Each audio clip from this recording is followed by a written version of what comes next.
Хэрвээ чи алдаа гарах бүртээ өөр ертөнц рүү зүгтааж тэнд нас барсан өөрийнхөө оронд амьдарч чаддаг бол гэмшил гэж юу болох вэ?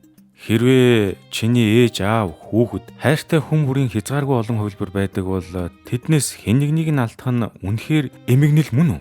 Харин чи өөрөө ердөө тоо томшгүй олон хувилбаруудын нэг юм бол чиний амьдралд ямар нэгэн онцгой үнц нь үлдэх үү? Рик ба Морти гаднаасаа харахад согтуу эрдэмтэн аймхай аж ахуй хоёрын сансрын адал явдал байдаг. Гэвч Портол харь гаргийнхан бүдүүлэг хошигнолынхан цаана нэг асуудлыг дахин туршдаг маш том философийн туршилт нугдаж байдаг. Тэр нь юу вэ гэхээр хязгааргүй ертөнцид хүн яаж амьдрах ёстой юм? Рик энэ асуултанд юу ч хамаагүй л гэж хариулдаг. Гэхдээ цувралын бүхий л улирал бидэнд түүний үг болон үйлдэл хоёр огт нийцдэггүйг харуулсаар ирсэн. Юу ч хамаагүй гэдэг хүн яагаад Мортиг авардаг вэ? Яагаад шуван хүнийг үхлээс буцаах гэж өөрийнх нь дурсамж дотор ордог вэ? Яагаад охиныхоо дэргэд буцаж ирдэг вэ? Гэхдээ яагаад орой болгон өнөх галтгооныхоо ширээний ард суудаг вэ? Энэ цувралын хамгийн том нууц нь Портол бууч биш, Рикийн өнгөрсөн ч биш, харин бүх юм солигдож болдог ертөнцид солихгүй байхаар сонгосон зүйлэл жинхэнэ үн цэнтэй болдог тухай түүх юм. Хязгааргүй ертөнц бол эрх чөлөө биш. Рик Санчесыг бид хязгааргүй олон ертөнцөөр хүссэн үедээ аялдаг бүх боломжийг нээсэн хүн гэж хардаг. Гэвч 5 дугаар бүлгийн төгсгөлд чөтгөр Морти энэ эрх чөлөөний цаадах зэллэн гэлчилдэг. Рикүүд хязгааргүй ертөнцийг бүхлээр нь нээгээгүй. Харин өөрсдөө тухайн ертөнцөөгөө хамгийн ухаантай хүн байх бодит байдлуудыг бусад хязгааргүй боломжуудаас тусгаарласан юм. Төв хязгаарлагдмал мөрийн хэмээх аврах том хашааг босгосон. Өөрөөр хэлбэл Рик орчлонгийн хамгийн ухаантай амьтан гэдэг нь орчлонгийн үнэн бишээ, урьдчилан шүүж сонгосон өгөгдлийн үр дүн. Нэг ёсондоо зөвхөн өөрийн ялдаг тоглоомуудыг сонгочход би хизээч ялагддаггүй гэж хэлэхтэй адилхан гэсэн үг. Энэ цуврал шинжлэх ухааны сонголтын гажуудал гэдэг алдааг сансрын хэмжээнд хувиргадаг.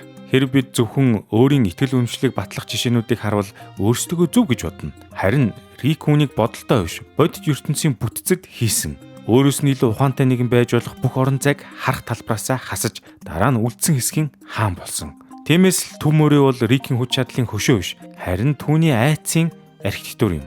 Гэхдээ энэ босгосон хашаа зөвхөн Рикийн эгог хамгаалахгүй. Рикийн хамгийн дэд оюун ухаан байх ертөнц бүрт нь Морти түүнээс доор байх ёстой гэсэн тогтолцоог бий болгосон байна. Тэгээд л нөгөө Ситидал цайз дээр Мортиг зөндөө үйлдвэрлэж худалдаж оноогоор нь ангилж бүр Рикийн тархины догионыг далдлах хэрэгсэл болгон ашигладаг. Нэг Морти өхвөл өөр Морти олдно. Нэг Рик өхвөл өөр Рик түүний судалцууна. Хязгааргүй нөөцтэй ертөнцид хүн хүртэл хэрэглээний бараа болдог. Эндээс Рик ба Морти цувралын анхны том анхааруулга гарч ирнэ. Хязгааргүй сонголт биднийг заавал эрх чөлөөтэй болгодгоо. Заримдаа сонголт хит олон болох тусам нэг ч сонголт үн цэнгүй мэт санагддаг. Нэг хаалга хаагдвал өөр хаалга нээж болно. Нэг харилцаа хэцүүдвэл өөр хүнийг сонгож болно. Нэг ертөнцийг сүвтгвэл өөр ертөнц рүү явж болно. Гэвч үр дагаваргүй эрх чөлөө эцэстээ шийдвэр гаргах чадварыг устгадаг. Учир нь сонголт гэдэг бусад боломжийг орхих зориг юм. Харин Рик бүх боломжийг нээлттэй байлгахыг хүсдэг учраас үнэндээ нэгийг ч бүрэн сонгож чаддаггүй. Чөтгөр Морти төв мөрийг нэвтлэн гарахдаа зөвхөн шоронгоос цутагаагүй. Рик бол бүх ертөнцийн төв гэсэн үзлээс гарч чадсан юм. Түүний шар Портол бол өөр өнгийн технологи төдий биш. Өөрийнхөө амьдралыг өөр хүний агуу байдлын нотлохоо болохоос татгалцсан тунхаг гэж ойлгож болно. Гэхдээ хашааны цаана гарлаа гэд утга учир бэлэн хүлээж байдгүй. Хяналтаас чөлөөлөгдөх нь нэг хэрэг. Харин эрх чөлөөгөөрөө юу хийхээ шийдэх нь огт өөр хэрэг юм. Портол бол зугтаах машин. 1-р бүлгийн Rick Portion No. 9 ангид Порти Джессикаг өөртөө дурлуулахыг хүснэ. Рикийн бүтээсэн бодис хяналтаас гарч дэлхийн бараг бүх хүнийг Кроненберг шиг мангас болгон өргөдөг. Энэ бол жирийн нэг адал явдлын алдаа биш. Бүтэн ертөнц сүрнэ. Мортигийн аав, ээж, эгчийн амьдрал сүрнэ. Тэгээд Рик юу хийдэг вэ? Тэр асуудлыг застдаггүй. Өөрсдөө нь бараг ижил боловч тухайн алдааг амжилттай шийдсэн. Тэгээд яг тэр мөчид Рик Морти хоёр нь нас барсан өөр нэг ертөнцийг олно. Тэнд очиод өөрсдийнхөө цогцыг арын хашаанд болж оронд нь гэрт нь очиод оройн хоолоо иднэ. Морти өөрийнхөө нүүртэй цогцыг болсон тэр мөчөөс эхлэн цувралын хошигнолын доор нэг аимшигтай үнэн амьдардаг болсон. Түүний ээж бол төрсөн ертөнцийн ээж биш. Түүний унтлагын өрөө бол өөр нэг Мортигийн өрөө. Түүний амьдрал өөр нэг хүүхдийн үхэл дээр үргэлжилж байгаа. Портол буу орон зайг нэвтэлдэг.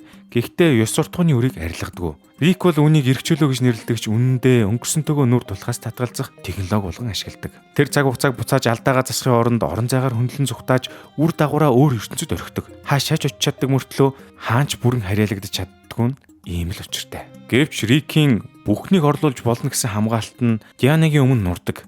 Рик Праймийн Омега төхөөрөмж Дианаг ганц ертөнцид алаагүй. Түүний бүх хөлбөрийг хязгааргүй бодит байдлаас арилгасан. Цуврал нь анх удаа хязгааргүй ертөнцийн дунд нөхөж болшгүй хоосон орон зайг бий болгосон нь энэ юм. Дианагийн үхэл Рикт нэг зүйлийг нотлоно. Хязгааргүй хувилбар байна гэдэг нь бүх алдагдал нь хөгднө гэсэн үг биш. Зарим хүн зөвхөн бие махбодороо биш чиний дотор эзэлсэн байр суурьаараа дахин давтагдашгүй байдаг. Рик үүнийг хүлээн зөвшөөрөхийн оронд амьдралынхаа утгыг өшөө хавалтаар сольдог. Тэрээр Рик Праймыг олохын тулд ертөнцөөс ертөнц рүү явж Сидатал байгуулцаж гэр бүлүүдийг сольж хэдэн 10 жилиг зарцуулна. Эцэст нь 7 дугаар бүлэгт дайснаа гараараа алдаг. Гэтэл ялтын хөгжмийг юус их шигэлдэггүй. Рик зүгээр л гэртээ ирээд буудан дээр сууна. Бус хүмүүс ярьж, инээж, амьдрал үргэлжиж байхад тэр хаа нэгтээ байхгүй болсон мэт хоосон мэдрэмж явна. Учир нь өшөө авалт түүнд амьдралын зорилго өгсөн ч амьдрах шалтгаан өгөөгүй. Дайснаа устгах төлөвлөгөө дуусахад түүний араас амьдрах хүн үлдээгүй байв. Хүн заримдаа өвдөлтөд идгээхийн оронд түүнд зориулж даалгавар бүтээдэг. Тэр ажлыг дуусгавал би тайвширна. Тэр хүнд өөрийгөө баталбал би хангалттай болно. Тэр өдрийг хүртэл тэснэ гэх мэтээр. Гэвч зориг биелэх мөчөд шарах өөрөө алга болдгоо. Учир нь шарах бол хийх ажлын жагсаалт биш. Prime Rick-ийг алсан мөч бол Rick-ийн ялт бишээ. Дараа нь яах вэ гэх асуултаас дахин зүгтэх газаргүй болсон мөч юм. Хуулбар чинь чи мөн үү? Рик ба Морти ертөнцийн хамгийн түгшүүртэй асуулт бол хэн нь бодит вэ гэдэг асуулт биш, харин бодит гэдгээ батлахын тулд юу тасралтгүй үргэлжлэх ёстой вэ гэдэг асуулт байна. Roy Life Will Live It тоглоомд Морти дуулга өмсөд өөрийгөө бүр мартнаа. Тэр Roy хэмээх хүн болж төрж өсөж, ажиллаж, дурлаж, бүр гэр бүл зохиож, өвдөж, өтөлж нас орно. Дуулга тайлахад тоглоомын төвд иргэн ирнэ. Гаднаас нь харуул энэ бүхэн програм байдаг. Харин Мортигийн хувьд бүхэл бүтэн амьдрал байдаг. Тэгвэл Roy бодит байсан уу? Хэрэг бодит байдлыг материал тодорхойлдог бол үгүй ээ. Тэр код байсан. Харин амьдралыг мэдэрсэн туршлагыг тодорхойлдог бол тийм гэж хариулна. Roy айсан, хайрлсан, сонгосон. Тэгжил түүний бүх жил нь өнгөрсөн. Энэ асуулт 6 дугаар бүлгийн Rick A Mort Will Live It ангидэр бүр хүндэрдэг. Тоглоомын эвдэрлээс болж Мортигийн ухамсар 5 тэрбум гаруй дүрд хуваагддаг. Тэд тус бүр нь өөрийн амьдрал, гэр бүл, итгэл үнэмшилтэй. Rick тэдэнд та нар бүгд Морти гэж тайлбарлаж нэг биетэнд буцаана итгэхийг хүсдэг. Гэхдээ 5 тэрбум хүн өөрсдөө нэг хүүгийн хилтерхий гэдгийг мэдлээгээд тэдний амьдрал автоматар хүчингүй болох уу? Философч Дерек Парфитийн нэртэй холбогддог сэтгэл зүйн үргэлжлэл гэдэг ойлголт энд яг тохирдог. Биднийг ижил хүн хэвээр байлгадаг зүйл нь зөвхөн нэг бие биш. Дурсамж, зан чанар, хүсэл, сэтгэл зүйн холбоо, тасралтгүй үргэлжлэх явдал гэж энэ чиглэл тайлбарладаг. Гэвч нэг ухамсар хоёр тийш хуваагдахад хэн нь жинхэнэ болох вэ? Хоёулаа өмнөх хүний дурсамжтай бол аль нэгийг нь хуурамч гэж хэлэх үндэс байдгүй. Мортигийн ухамсар 5 тэрбум салахад энэ онцгой улс дөр шашин дайн болон хувирна. Зарим нь нэгдхийг аврал гэж харна, зарим нь үхэл гэж харна. Учир нь Мортис ирэхэд тэдний мэдээлэл хадгалагдаж болох ч тусдаа бие нь алга болдог. Марта энэ зөрчлийн төвд байдаг. Тэр өөрийгөө Мортигийн нэг хэсэг гэдгийг ойлгодогч бие даасан амьдралынхаа үн цэнийг үгүйсгдэг. Эцэст нь тэр тоглоомын дотор үлдэнэ. Рик машиныг унтраалгүй хадгалж авч явдаг. Ингэснээр Морти буцан ирж түүний нэг хэсэг Рикт эргэлзэж, эсэргүүцэж, өөрийн дуу хоолойг хамгаалдаг хэсэг тоглоом дотор үлдсэн байж болзошгүй гэсэн утга санаа төрж байгаа юм. Энэ бол цувралын үйл явдлаас хийж болох тайлбар болохоос биш шууд хэлэгдсэн хариулт бол биш ээ. Гэхдээ үр дүн тодорхой. Морти тоглоомоос гарахдаа өмнөхөөсөө илүү дуулууртай болсон мэт харагдана. Рик ач хүүгээ аварсан уу? Эсвэл өөрт нь төвөгтэй байсан эсхийг тэнд үлдээсэн үү гэдэг асуулт нээлттэй хоцорж байгаа юм. Бет болон сансрын бетийн төвөгч мөн адил. Рик охиноо сансарт явуулах уу, гэр бүлтэй нүлдээх үү гэдгийг шийдэхийн оронд түүнийг хуулбарлаад аль нэг хувь болохыг өөрөөсөө хүртэл нууж санамсаргүй хордог. Тэр өөрийгөө сонголтын хариуцлагаас чөлөөсөн гэж бодно. Харин хоёр бет тус тустай амьдарч эхлэмэгц их хөв гэдэг асуудал нь утгаа алдна. Нэг нь гэр бүлээ сонгосон амьдралтай, нөгөө нь сансрын эрх чөлөөг сонгосон амьдралтай. Хоёулаа айдастай, хүсэлтэй, дурсамжтай. Хоёулаа бас бет. Тэдний үн цэнийг лабораторид хэн төрөж төрснөөр нь бус сэрснээсээ хойш юу сонгосноор нь ойлгох хэрэгтэй болдог. Магадгүй жинхэнэ бие гэдэг нь олж илрүүлэх ёстой нууц эд зүйл бол бишээ. Харин өчигдрийн дурсамж, өнөөдрийн өгүүлдэл, маргаашийн өмнө хүлээсэн хариуцлагын хооронд өдөр бүр бүтэж байдаг холбоо юм. Асуудалгүй дурсамж яагаад аюултай вэ? Total Recall ангид харин паразитууд Смитийн гэр бүлийн дурсамжинд нэвтэрч хизээнээс хамт байсан мэт шинэ хүмүүсийг бий болгодог. Тэд бүгд хайр татам, тэдэнтэй холбоотой дурсамж хүн дулаан, төгс, хөгжилтэй. Морти энд нэг зүйлийг анзаарнаа. Паразитууд зөвхөн сайхан дурсамжийг бүтээж чаддаг. Харин жинхэнэ гэр бүлийнхний тухай санахад ичгэвтер мөч, уур маргаан, бүтлгүүтэл заавал байдаг. Ингээд тэд таагүй дурсамжаар жинхэнэ хүмүүсээ таньж эхэлнэ. Энэ санааг хэрвээ буруу ойлгох юм бол чамайг гомдоосон хүн жигнэсээ хайрладаг гэсэн буруу дүгнэлтэнд хүрч болно. Цуврал харин тэгж хэлээгүй. Рикийн Мортид учруулдаг шарах хайртай баталгаа бол биш. Тэр бол зүгээр шарах. Энд хэлж буй нарийн санаа нь бүр өөр байгаа юм. Хуурамч харилцаа зөрчилгүй байхаар зогдож болно. Харин бодит хүн бидний төсөөлөлд төгс таарах албагүй. Тэр бидний урмыг хугална, бид ч гэсэн түүний урмыг хугална. Бодит харилцааны баталгаа нь өвдөлт биш. Зөрчил гарсны дараа ч нөгөө хүнийг бүрэн дүүрэн хүн хэвээр нь харах, бурууга хүлээх, засах, дахин сонсох чадварыг хэлж байгаа юм. Ангийн төгсгөл үүнийг улам нарийн болгодог. Бет өөртөө холбоотой муу дурсамж байхгүй учраас Mr. Poppy Butthole-ыг паразит гэж андуурч бууддаг. Гэтэл тэр жинхэнэ байдаг. Өөрөөр хэлбэл Мортигийн дүрм нь амьд үлдэхэд хэрэгтэй байсан ч бодит үнний төгс хэмжүүрүүл биш байсан. Сайхан дурсамж хурамч байж болно. Гэхдээ сайхан байсан бүхэн заавал хурамч биш. Morty's Mind Blowers үүний эсрэг талыг харуулдаг. Рик Мортигийн тэсэлшүү дурсамжуудыг арилгаж өгдөг мэт боловч тэр өрөөнд зөвхөн Мортиг хамгаалахын тулд устгасан дурсамж байдгүй. Рик өөрөө тэнэг харагдсан, алдаа гаргасан, эгоон шаргалсан мөчүүдийг л аж ахуйн толгоноос авч хайсан байдаг. Дурсамжийг удирдах эрхтэй хүн харилцааны бодит байдлыг удирдах эрхтэй болж байгаа юм. Хэн буруутай байсан, хэн уучлах ёстой байсан, яагаад гомдоосныг хүртэл өөрчилж чадна. Рик бодит байдлыг шинээр бүтээдгүй. Харин Мортигийн бодит байдлыг мэдэх эрхийг нь дулааж байгаа юм. Аимшигтай. 7 дугаар бүлгийн Fear No More хэсэг энэ санааг дээцэгт нүргэнэ. Морти айцын нөхрөө өсөрч Рик араас нь орж ирнэ. Тэнд Дианатай уулзаж олон удаа нүхнээс гарсан мэт болж бүр насан турштай амьдрна. Гэвч энэ бүхэн Мортигийн айцаар бүтээгдсэн давхар хуурмаг орчин байдаг. Эцэст нь Морти нэг зүйлийг ойлгоно. Рик анханасаа нөхрөө ороогүй. Мортигийн хамгийн том айдас үхэл, мангас эсвэл ганцаардл төдий биш. Өөрийгөө аврах чадвараа бүхэлд нь Рикт даатгсан явдал юм. Тэр Рикийг заавал ирж аварна гэж итгэхгүйгээр нүхнээс гарч чадсан мөчтөл үнэхээр гардаг. Харин Рик Мортигийн зургийг дөрөвнөөсөө гаргаж нүхийг давсан хүмүүсийн хананд нууцаар тогтооно. Морти үүнийг хардггүй. Рикч талархал нэгтгүү. Энэ жижиг үйлдэл Рикийн байн хэлдэг үгийг ницааж байгаа юм. Тэр ач хүүгээ сольж болдог дагалдагч биш гэдгийг мэддэг. Тэр бахархдаг. Гэхдээ зүгээр л хэлж чаддгүй. Энд өвөгийн хайр нь аврах ажиллагаа биш болж хуурж байгаа юм. Нөгөө хүний оронд бүх айцыг нь ялж өгөх бус өөрөө гарч ирэх чадвартайг нь хүлээн зөвшөөрөх явдал болж байгаа юм. Рик нихилист мөн үү эсвэл айсан хүн үү?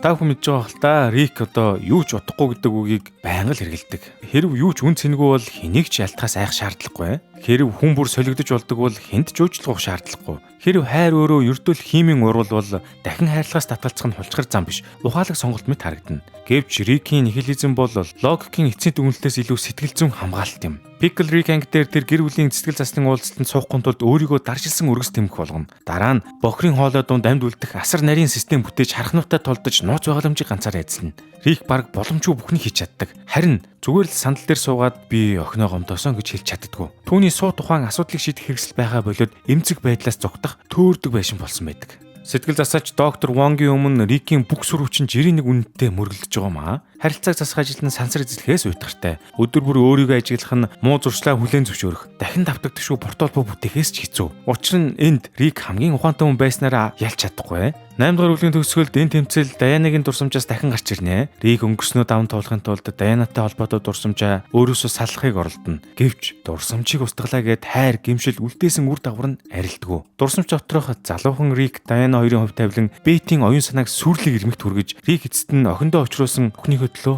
уучлалт гуйна. Анхаарах зүйл нь тэр энэ удаа асуудалтай ертөнцийг орхиод явдаггүй. Охиныхаа хажууд үлдэж учруулсан хохирлоо засж байгаа юм. Дурсамжийн Рик Диана хоёрыг устгахын оронд хамт орших боломжийг олгоно. Энэ бол төгс өөрчлөлт биш. Рик гэнт сайн хүн болоогүй. Тэр одоо ч их юмсэг хорлонтой өөрийгөө үзэн ятсан хэвээр л байгаа. Гэхдээ өмнөх Рик бүхнийг солих гэж оролдог гэсэн бол шинэ Рик зарим зүйлийг хадгалж, зарим хүнд уучлалт гуйж, зарим үр дагаврын дэргэд үлдэж сурч эхэлж байгаа юм. Зурлын хамтран бүтээгч Дэн Хармон 8 дугаар бүлгийн өмнө нь Рикийн юм ийг тайлбарлахдаа түүний нихилизм, сэтгэл хөдлөлийн харилцааны төлбөрийг төлөхгүй болсон гэж хэлдэг. Рик бол одоо бусад хүмүүс өөрт нь ямар ч объектив шалтгаангүй алтлаа чухал болсныг аль хэдийн хүлээн зөвшөөрсөн байна. Энд ямар ч объектив шалтгаан гэдэг нь үн цэнгүй гэсэн үг шээ. Харин утга учир нь гаднаас ямар нэгэн байдлаар баталгаажих шаардлагагүй л гэсэн үг. Чи хэн нэгнийг хайрлахын тулд орчлонгоос зөвшөөрөл авах албагүй шүү дээ. Абсурд ба галтгооны ширээ. Рик ба Морти цувралыг нихилизмын тухай цуврал гэж нэрлэх нь их амархан л да. Өнгө цаарвал. Гэхдээ тэдний туулж буй замыг Альберт Камюгийн абсурдын философитой харьцуулах нь илүү оновчтой байгаа юм. Камюгийн хувьд абсурд гэдэг нь амьдрал ямар ч утгагүй гэсэн ганц өгүүлбэр л бишээ. Илүү дэлгэрүүлбэл хүн үнцгийн утгатай, эмх зэгц, хариулт хүсдэг атлаа орчлон ертөнц түнд чимээгүй хоёр байдаг хоёр талын мөргөлдөөнийг хэлж байгаа юм. Абсурд нь зөвхөн ертөнцөд биш, зөвхөн хүний толгойд ч биш. Хариулт нэгсэн хүн болон хариулт өгөхгүй ертөнцийн хооронд үүсдэг. Рикийн чимээгүй байдлыг бусдаас эрт ойлгож сонссон хүн. Бурхан байхгүй байж болно, хувь тавилан байхгүй байж болно. Параллел ертөнцөд бидний сая гаргасан бүх шийдвэрийн эсрэг хөлбөр аль хэдийн өрнсөн байж болно. Тэгээд Рик үүнд нэгэн дүгнэлтсэн тэр нь юу ч байсан хамаагүй гэж байгаа юм. Гэвч Камюгийн хариулт бол бууж өгөх биш юм аа. Орчлон ертөнц утга өгөхгүйг мэдсээр байж амьдрах, үйлдэх, сонгох, бусадтай эв санааны холбоо үүсгэх. Утга учир нь олддгүй учраас амьдралаас гарах бус. Яг тэр тодорхойгүй байдлын дунд амьдралыг өөрөө батлах юм. Морти үүнийг самарт хэлсэн алдар дүгээрээ маш энгийн болгож өгдөг. Хинч зориуд төрөөгүй. Хинч хаана онцгойлон харьяалагддаг. That out there? That's my grave. Nobody exists on purpose. Nobody belongs anywhere. Everybody's gonna die. Хүн бүрхэн тиймээс хүрээдрээ зургт үзье гэж хэлдэг. Энэ өгүүлбэрийн хамгийн ихний хэсэг нь сансар окторгон тухай үний юм. Харин сүүлийн хэсэг нь зүгээр л хүний хариулт. Хинч хаана харьяалагддаг гэсний дараа надтай хамт суу гэж хэлж байгаа юм. Орчин ертөнцид чамд гэр өгөхгүй байж болно. Гэхдээ бид бие биедээ төрч гисэн гэр нь болж чаднаа гэж байгаа юм. Смитийн гэр бүлийг бүгдээрээ бодъё л да. Морти төрсөн ертөнцөөс ирсэн. Рик өөр бод байдлаас ирсэн. Одоо Жерри хүртэл нэг удаа асрах газарт андуурган солигдсон байдаг. Бэти аль нь их хөв болохыг хинч мэдэхгүй. Энэ гэр бүл биологийн хувьд ч нэг ертөнцийн хувьд ч холбогддог. Гэсэн ч тэд галтгооны ширээний ард бүгд цуглаж суудаг. Тэр хоолны ширээ бол төгс газар биш ээ. Тэндээ тэд маргалдан, худал хэлэн, нэг нэгээ доромжлон, заримдаа тэр ширээг харь гаргийнхан дэлбэлнэ. Гэхдээ ширээгээ буцаад засны дараа тэд дахиад л суудаг. Давсаад амжуулна, Жерри хэрэггүй зүйл ярина, самар уцаал оролдоно. Бэт хундаг өргөнө. Рик сонирхгүй байгаа мэт дүр үзүүлнэ. Энэхүү Рик Морти цувралын жинхэнэ төв нь Сити даалч биш, төв хязгаарлагдмал мөрийч биш. Ердөө л энэ ширээ байгаа юм шүү дээ. Учир нь гэр бүл гэдэг нь нэг гарал үүсэлтэй хүмүүсийн нэр биш. Явах хязгааргүй боломж байсаар хахад бие биедээ буцаж ирдэг хүмүүсийн үйлдэл байгаа юм. Чамтай ижил хүн өөр хаа нэгтээ би гэдэг нь чи надад хамаагүй гэсэн үг биш. Өөр нэг ертөнцид өөр нэг Морти байлаач энэ Мортиг нь туулсан айдас, Риктэй байгуулсан итгэл, энэ мөчд гарах сонголтыг бол орлож чадахгүй. Үнц нь ховор байдлаас заавал бий болдоггүй. Анхаарал, амлалт хамт туулсан түүхээс төрдөг. Тиймээс Рик ба Морти бидэнд амьдралын утга учирыг хаанаас олохыг хэлдэггүй. Харин буруу газраас хайхаа болохыг л санал болгодог. Ер нь амьдралын утга учир сансар окторгон бүтцэд бичээстэй байх албагүй л дээ. Чи бусдаас илүү ухаантай гэдгээ батлах орон зай дотор байх ч албагүй. Бүх алдаагаа арилгасан төгс дурсамжинд ч бас байх албагүй. Дайснаа ясны дараа шагнал тэр болгон ирэхгүй. Утга учир бол орчлонгоос олж авдаг хариулт бол биш юм аа. Өдөр бүр хийдэг сонголтыг чинь үлдээсэн хэлбэр юм. Рик бол хаашаа ч очиж чадна. Гэхдээ түүний амьдрал хаашаа очисноор бус хаана буцаж ирснээр нь тодорхойлогддог. Морти хязгааргүй олон хувилбартай. Рикийн төрөвчөнд хийсэн зураг дээр ганцхан Морти байдаг. Бэт их хөв нь мөн эсгэж мэдгүй. Гэхдээ охин, ээж, эгч өөрийн хувьд хэн байхаа өдөр бүр сонгож чадна. Смитийн гэр бүлийнхэн жинхэнэ эсэх нь биологийн хувьд шийдэгдэхгүй. Харин маргааш оройн хоолны ширээнд дахин ирэхсэх нь шийдэж байгаа юм. Эцэст нь Рик ба Мортигийн хариулт бол маш энгийн. Магадгүй орчлон ертөнц бидний тухай огт боддгоо. Магадгүй бүх зүйл нэг өдөр дуусах байх. Гэхдээ ийм учраас бидэнд өгөгдсөн богинохон хугацаанд хэний дэргэд үлдэх, хинээс уучлах, юуг дахин давтахгүй байх, хэнийг хайрлахаа өөртөө сонгох эрхтэй гэдгийг мөн орчлон чамд чи чухал гэж хизээч хэлэхгүй байж болно. Харин нэг хүн чиний зургийг төрөвчөндөө хадгалж болно. Нэг хүн чамайг ширээндээ хүлээж болно. Нэг хүн хаашаач явж болох мөртлөө чам дээр буцан ирж болно. Тэгээд заримдаа хязгааргүй ертөнцид хэрэгтэй бүх утга учир нь ердөө л тэр байдаг.